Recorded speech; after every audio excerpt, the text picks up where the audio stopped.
In the summer of 1848, a crew working the Minong Ridge on Isle Royale cut down through 6 feet of glacial till and hit open air where there should have been solid rock.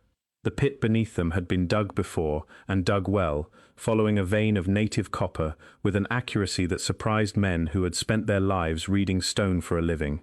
At the bottom, wedged between charred timbers laid crosswise like a cradle, sat a mass of pure copper too heavy for the crew to lift by hand, its underside still gripped by the rock it had been pried from. Someone had worked that mass for what the miners guessed was years, heating the stone with fire, dousing it with water to crack it, prying loose chip by chip, and then, for reasons nobody in 1848 could explain, had walked away and left it sitting on its cradle of logs. No European had set foot on Isle Royale before the 17th century. The company's own surveyor dated the pit by counting the rings of a hemlock growing directly through the old spoil heap beside it, and came back with a number past 300. Whoever dug that shaft had done it long before Detroit was a fort, long before the first Jesuit reached the western end of the lake, and they had done it with fire, stone hammers, and enough coordinated labor to move tons of rock out of a pit smaller than a modern basement. The mining company logged the find, hauled off what copper they judged usable, and went back to chasing their own vein through the rest of the ridge. If you're enjoying this story so far, don't forget to hit the like button and subscribe. Drop a comment telling me where in the world you're watching from. I love hearing from you. Word of the find spread through the mining camps faster than any assay report. Within 2 seasons, crews on the Keweenaw side of the strait were reporting similar pits along the entire length of the peninsula, some holding masses of raw copper large enough that companies had to blast them into transportable sections before they could be hauled out at all. A number of these prehistoric masses were themselves cut apart and sold off as curiosities or scrap in the 1850s. Their original find sites recorded only in passing, if at all, in a company daybook later lost or scattered among corporate archives that changed hands 4 and 5 times before the century was out. What survived from Isle Royale survived mostly by accident, because a handful of the ancient pits happened to sit on ground a company judged not worth the expense of full extraction, and so left more or less as it was found. Michigan's state geologist Douglas Houghton had surveyed this same shoreline 7 years earlier and filed a report that named the Keweenaw Peninsula and its islands as holding some of the richest native copper deposits on the continent. Houghton drowned on Lake Superior in 1845, before the boom his own report had triggered really began, and the rush that followed swept east and west across the peninsula and out onto Isle Royale itself. Companies staked claims wherever the rock looked promising and sank test shafts to find out.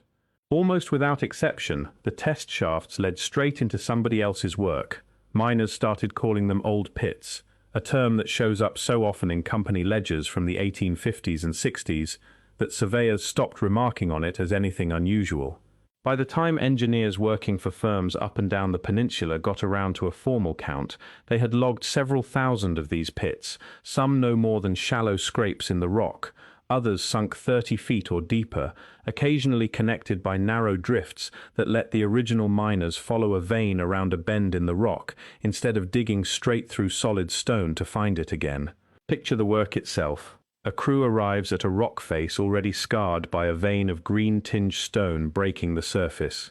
They gather deadwood, more than would seem necessary, and build a fire directly against the rock, feeding it through the day while the surrounding air fills with the mineral smell of heated stone. When the rock has taken on enough heat, someone hauls water up from the nearest stream in bark or hide containers and throws it against the face in a single motion. The crack that follows is audible before it is visible, a report that carries down whatever drift or open pit the crew is working. Then come the hammerstones, grooved cobbles hafted to wooden handles with sinew or root fiber, worked into the fractured seams until whatever native copper the fire has exposed comes free. Repeat that sequence at hundreds of separate pit faces, across a working season running from the spring thaw to the first hard frost, for centuries on end, and the totals mining engineers later tried to estimate stop looking implausible and start looking almost conservative. None of this could have been the work of a handful of families passing through for a single season, fire setting a face of rock, cooling it, clearing the spoil, and hauling both waste stone and finished copper back to a camp is slow, physically brutal labor that has to be repeated hundreds of times to produce even a modest yield. And the sheer number of pits scattered across Isle Royale and the Keweenaw implies a workforce large enough and organized enough to keep multiple crews working multiple locations across more than one season, with some mechanism for storing, transporting, and eventually trading or reworking what they pulled out of the ground. Archaeologists who study the broader old copper tradition describe a seasonal pattern